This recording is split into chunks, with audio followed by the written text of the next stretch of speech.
Misery and difficulty visit us every day, so do joy and accomplishment. The trick is to learn how to not let the darkness occupy us for longer than 8 minutes at a time. Years ago, I told my son that I was about to do something, and when I shared with him what it was, he said, "Dad, are you crazy?" And I said, "No, actually, I'm not." What it was a group had asked me to be their therapist, and the group was unique. Everyone in the group had had a child murdered. So I met with these people, and for the first 2 weeks, I hardly said anything, which is unlike me because I'm such a talker, but I just listened. And I knew there was something we could do. I just wasn't sure exactly what it was. But on the third week, I started to get an idea of how we might proceed. And I said to everybody, look, all of those people, your friends and family, people who care about you and love you, who tell you to get over this, are nuts. There is no getting over this.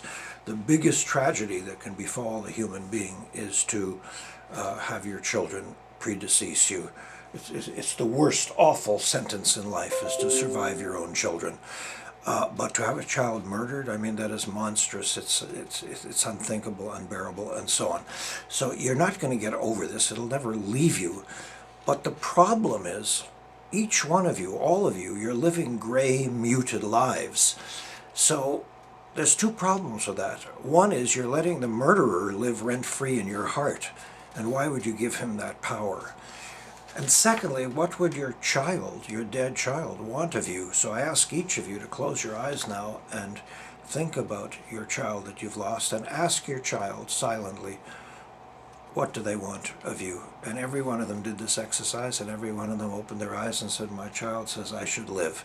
So I'm not telling you that they suddenly became, Fred Astaire and suddenly became, party goers and so on.